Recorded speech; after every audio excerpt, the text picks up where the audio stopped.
Coucou les amis, j'espère que vous allez bien. Bah écoutez, il fait bon aujourd'hui, il fait pas trop chaud ni trop froid. On dirait qu'il se prépare à pleuvoir, mais en fait non, j'ai mis tout mon linge dehors, donc ça va, tout va bien. Et avec un peu de vent, ça va bien sécher et je pourrai les rentrer ce soir et donner un coup de fer à repasser et tout sera propre. Voilà. Donc aujourd'hui, on se retrouve pour une petite séance de bien-être. Prendre soin de soi, c'est très très important. Même si on est en vacances, il faut pas ne pas oublier déjà de se mettre de la crème solaire sur le visage, d'accord? Ou sur les parties exposées au soleil, parce que finalement le soleil, ben, il fait face aux rayons les ultra UV. Bah, c'est hyper nocif pour la peau. Donc prenez soin de vous. Si vous êtes à la plage, n'oubliez pas de mettre un peu de crème solaire pour ne pas vous brûler. Avec bah, le soleil du sud, c'est hyper important. Et voilà, et bah, on se retrouve tout de suite, on attaque tout de suite par une séance de réchauffement. Donc réchauffer le corps, l'âme, c'est hyper important. Tous les matins, vous pouvez le faire ou tous les soirs, vous pouvez vous offrir cette séance-là. Et petit à petit, vous pouvez non seulement vous offrir à vous, mais aussi aux proches qui sont tout autour de vous, chats, chiens, poules et animaux domestiques, et aux gens qui sont un peu plus loin, par exemple. Petit à petit, on va le faire. Ne vous inquiétez pas, on va prendre le temps de le faire. Donc, on se frotte les mains, d'accord? On se frotte les mains pour amener l'énergie. On respire, on se prépare une bonne tasse de thé ou de tisane ou n'importe quoi en liquide pour s'hydrater. Voilà, on se frotte les mains. Après, une fois que vous sentez que les mains se réchauffent, vous ramenez l'énergie comme ça, vous essayez de le sentir. Vous fermez les yeux. Vous y allez doucement. Respirez. Et quand vous sentez une boule d'énergie, en fait, vous imaginez une boule d'énergie. Vous imaginez une boule d'énergie comme ça, vous la palpez, cette boule. Voilà, vous la palpez, vous la sentez, qu'elle soit rayonnante. Après, c'est une boule d'énergie, de toute façon, c'est une lumière blanche. C'est votre propre lumière, hein, votre propre force, que vous ramenez au cœur, comme ça là. Et vous la sentez, vous sentez cette chaleur qui vous envahit. Après, vous refaites de nouveau et là, vous posez sur la tête. Chakra coronal. Voilà, devant les yeux. Respirez bien.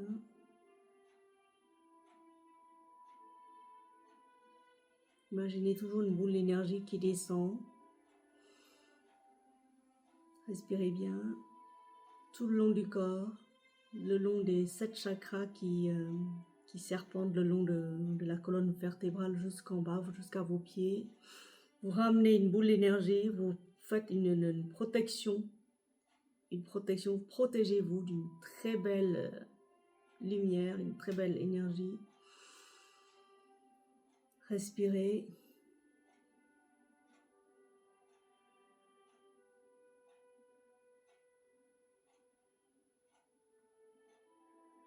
Vous souriez aussi aux différentes parties de votre corps. Reconnectez-vous là où ça fait, où vous sentez des tensions. Laissez détendre tout ça. Aidez-vous de vos mains. Les mains, c'est... Sur la paume des mains, il y a 2 sources d'énergie. Vous imaginez des faisceaux de laser qui parcourent tout le corps avec les mains. Vous scannez toutes les parties de votre corps. Vous laissez vous imprégner tous les organes de votre corps de cette belle énergie qui part de vos mains. Voilà, comme ça, hop, ramenez le tout au cœur.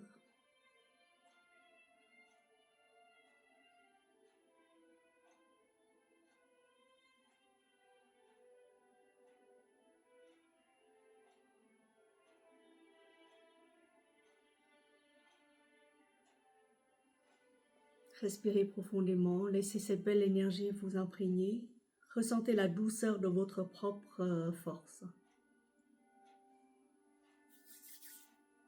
Et moi, comme j'ai des tensions aux épaules, ce que je fais, c'est que je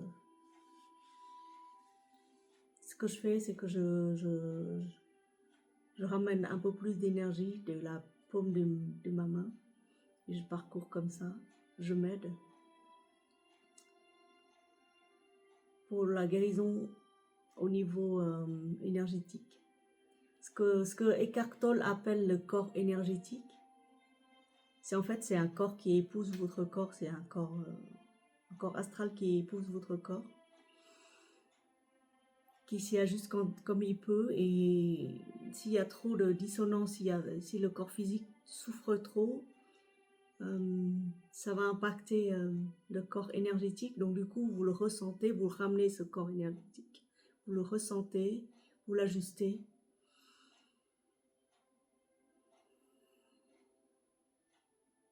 À votre propre corps terrestre, comme ça, vous détendez les muscles. Vous savez que de vos mains, des paumes partent une très belle énergie, un faisceau de lumière très puissante qui peut tout guérir en fait, hein, au niveau énergétique, au niveau psychique aussi. Voilà, vous le faites, et si l'envie vous prend, vous tapotez les différentes parties. Pour réveiller justement les nadis, ce les Indiens appellent les nadis, nous on appelle les méridiens. Voilà.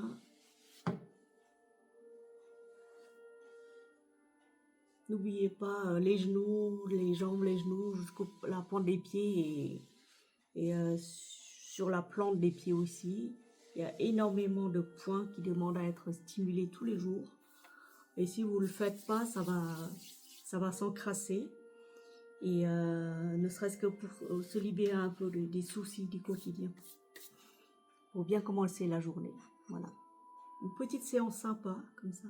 Tous les jours, vous le faites. Tous les jours, on va le faire. Et petit à petit, vous allez apprendre à ressentir, à vous familiariser avec toute cette énergie-là. Vous ramenez le tout au cœur.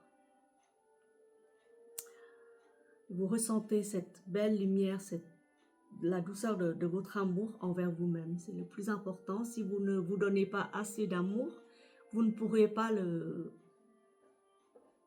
faire déborder de votre aura, de votre personne.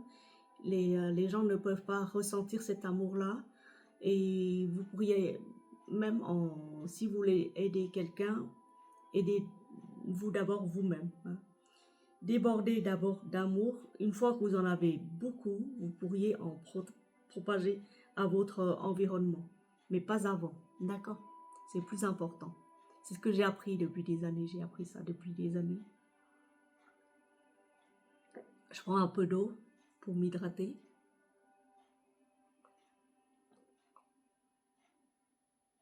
Qu'est-ce que je vois là? C'est un Kusmiti et c'est aux 4 plantes.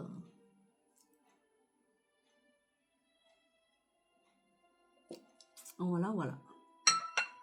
Ensuite, on va s'imprégner toujours dans cette douceur d'amour.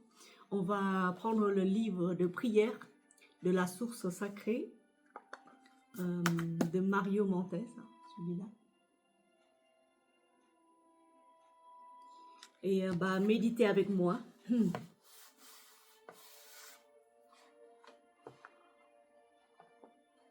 Je vais lire deux petites prières aujourd'hui. Hein. La première, c'est la numéro 24 et l'autre, numéro 25. D'accord ? Je plonge mon regard profondément en moi-même et je comprends. Il n'est jamais faux de demander de l'aide. Mais l'aide véritable naît de l'abandon de soi. Et l'aide vient toujours, mais la plupart du temps, sous une forme toute différente de ce que l'on pense et que l'on attend.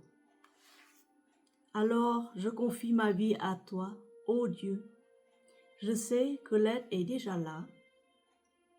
avant même que je ne la demande.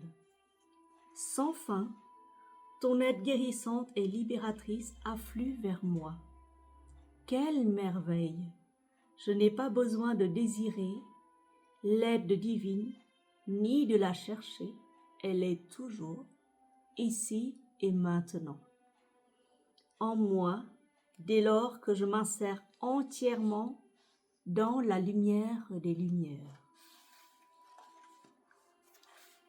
La traversée de l'ombre n'est pas longue, dès lors que, sans hésiter et libre de tout doute, je me tourne vers l'amour absolu. L'amour ne parle jamais à mon moi terrestre. L'amour parle à mon intelligence intuitive. L'amour absolu, je ne dois pas lui courir après. Je ne dois pas le désirer ni le convoiter, sous peine de le sceller dans mon cœur et d'interrompre ainsi son flux magnifique. La lumière de l'amour absolu était déjà là, avant ma naissance. Elle sera là encore quand j'aurai quitté mon corps terrestre.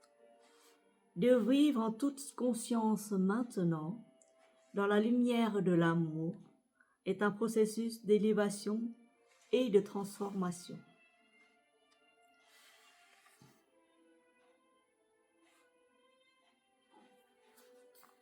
Voilà le beau livre des prières.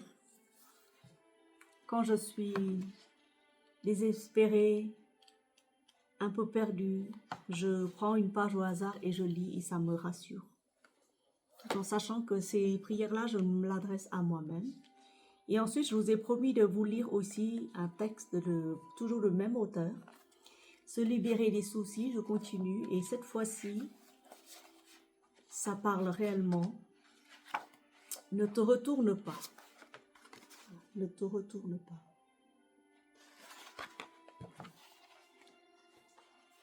Acteur dans la vie et de sa propre vie, l'être humain peut modeler et organiser son existence selon sa volonté. Pourtant, il ne pourra décider que dans une moindre mesure où son chemin de vie va le conduire. La vie de l'être humain ressemble à un chantier permanent.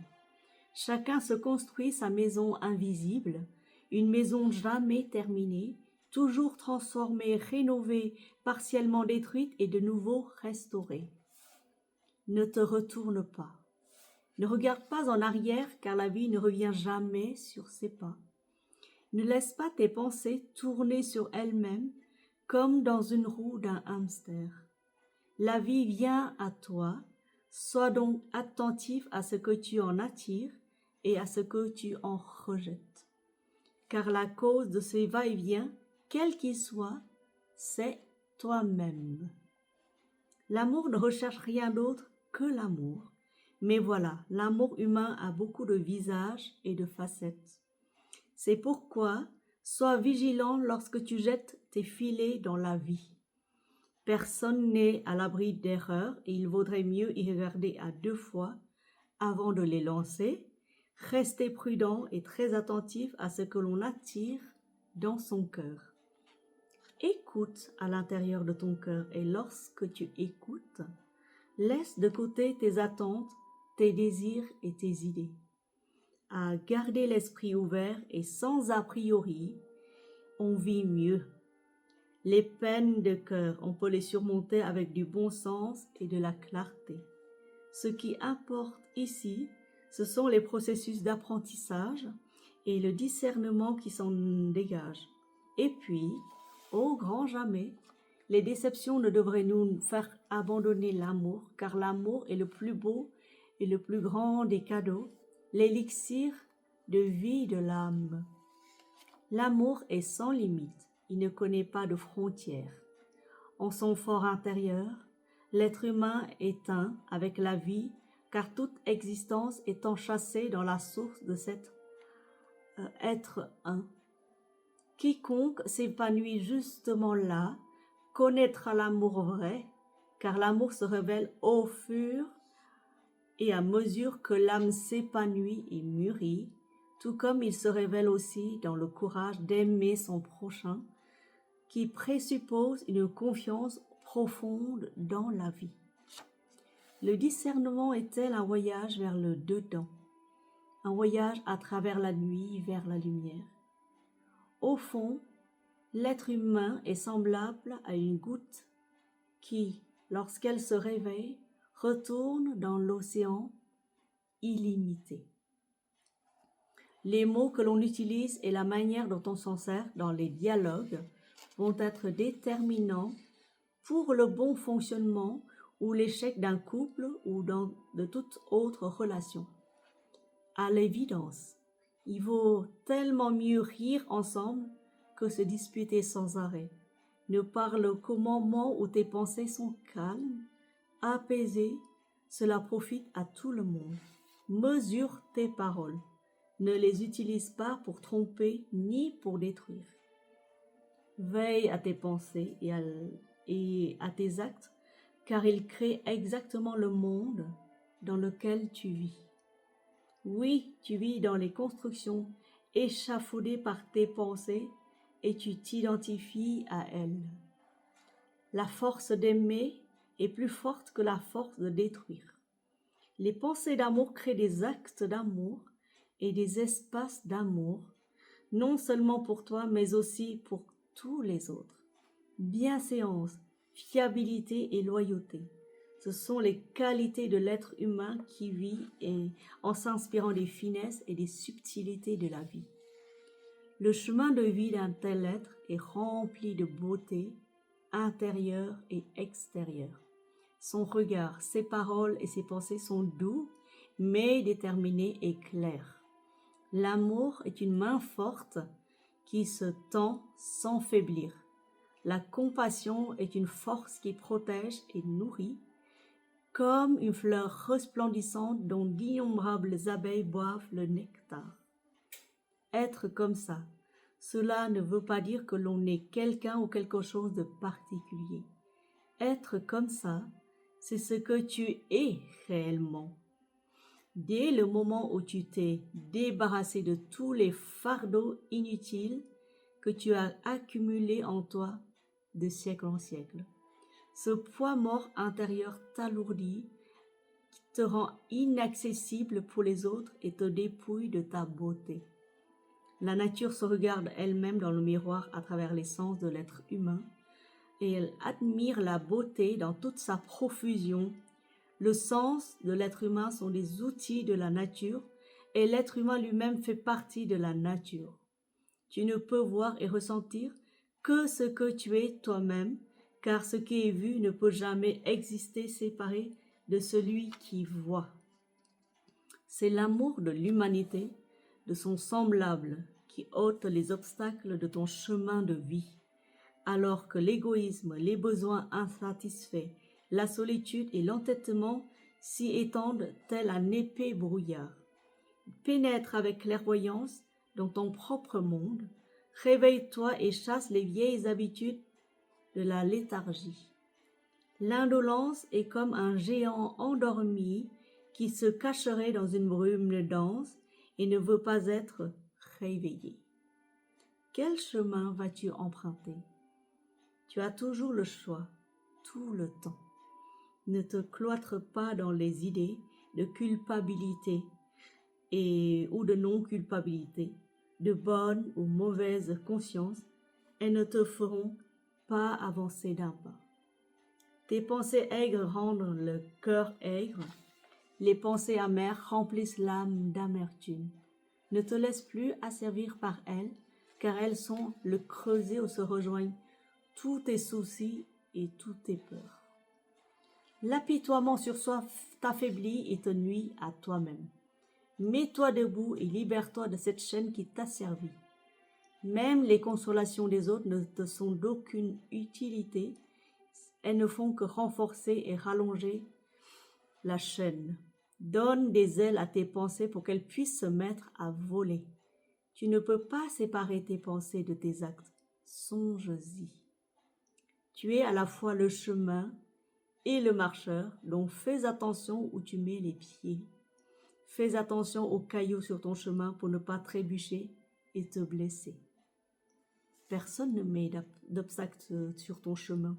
Ôte un à un ceux que tu y trouves. C'est toi-même et personne d'autre qui les y a déposés, même si tu ne veux pas le croire. Tu es capable de te les ôter, tu en as la force. Crois en toi et ne doute pas, sois force sans force. Le jour déborde de bonne force, puise-y et utilise-les. Ta vie à coup sûr n'est pas dénuée de sens si tu ne t'empêtres pas dans les absurdités. L'écume de tes désirs et de tes convoitises s'accumule dans ton corps et lui dérobe son calme. Désir et convoitise s'entassent très haut dans ton âme, où ils s'érigent en une ville invisible. À l'intérieur de ces murs, plus aucune liberté, donc déconstruis tous ces murs et retourne à une merveilleuse simplicité. Veille au piège de tes désirs et convoitises, car c'est avec eux que tu as érigé ces murs. Crois en toi-même, à la force intérieure. Elle n'est pas un mythe. Reconnais et vois que la clarté et l'amour sont plus forts que tous les savoirs réunis et plus forts que tous les obstacles.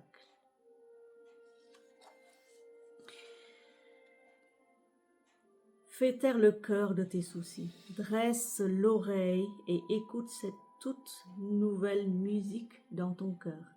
Il se peut que tu ne la perçoives pas tout de suite, mais peu importe. Sois patient avec toi-même et aussi avec les autres.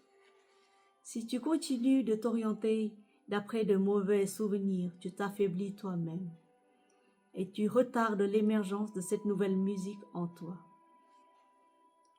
Les murmures et les chuchotements des doutes étouffent les sonorités nouvelles. Donc ne laisse pas les vieux souvenirs te talonner et t'envahir, car ton hier n'effleure qu'à peine ton aujourd'hui. En fait, ce n'est pas la vie qui t'a blessé ou déçu, mais bien les contenus que tu as fabriqués toi-même et dans lesquels tu vis. Hier a sa propre force, aujourd'hui la sienne aussi. Oriente-toi d'après la force sans force en toi, car c'est elle qui fait résonner cette nouvelle musique qui n'est liée ni à hier, ni à aujourd'hui. Tu ne changeras absolument rien à ton passé, mais absolument tout peut être renouvelé dans aujourd'hui. Enlève-toi en toi-même par la force sans force, pour forcer ou percer à jour, comprendre et dépasser le champ des soucis avec du recul. Ne lis pas et ne prends pas ces mots comme une simple information, mais découvre-les comme une grande opportunité. Aie le courage de peindre ta vie avec des couleurs nouvelles. Pour cela, point n'est besoin de compétences particulières ni de directives. Pour monter une petite colline et regarder la ville en contrebas, on n'a pas besoin non plus de mode d'emploi. Une tempête peut devenir une brise agréable, une eau tumultueuse, une étendue calme. Il en va de même avec les mots. Il s'agit d'en user avec soin, c'est important, car ce sont vraiment des forces gigantesques. Avant de parler, il faudrait donc toujours bien choisir et bien poser ses mots pour dire ce que l'on veut dire. Les pensées fluent librement. C'est un voyage passionnant que d'aller à la découverte de leurs possibilités illimitées et d'en faire bon usage. Cependant, il faut être conscient que les pensées ne fonctionnent que dans l'espace intérieur propre aux penseurs. Se plonger et pénétrer plus avant dans ce lieu intérieur qu'est l'esprit pour comprendre comment naissent les mots, c'est une activité véritablement noble et enrichissante. En principe, les pensées ne sont ni bonnes ni mauvaises, mais sois attentif aux directions qu'elles prennent, car elles constituent aussi l'engrais pour toutes sortes de soucis. Veille à tes pensées et prends conscience de tout ce qu'elles ont généré et pourraient encore générer dans la vie. Reste profondément conscient de ce qu'elles sont et de leur qualité, car ce sont des forces qui vont trouver leur sol nourricier et leur expression dans les formes de pensées correspondantes au quotidien. Regarde très attentivement dans quelle direction tu penses et vois ce que tu penses. Si cela réussit, tu seras en paix avec tes pensées, vagabonde, et ta vie sera ouverte pour la vie elle-même. Voilà, c'est un peu long comme texte, mais ça vaut la peine de s'y imprégner. Si vous ne l'avez pas encore acquis, c'est pas grave, je vais essayer de vous les lire. Et quand on terminera tous les textes, on peut en relire quelques-uns. Écrivez-moi et dites-moi ce que vous avez apprécié. Ce ne sont pas des mots simples, chacun des mots contient une énergie particulière, soit une énergie de guérison, soit une énergie de libération. Merci beaucoup de m'avoir suivi, merci de vous être abonné à la chaîne. Petit à petit, on va découvrir, là c'est une petite approche d'une énergie toute simple, votre propre force, les sources intérieures de votre propre source intérieure de guérison et de lumière en fait. Merci infiniment, belles âmes de lumière, je vous souhaite une très belle guérison de l'âme petit à petit et des bonnes vacances si vous partez. Bisous, bisous.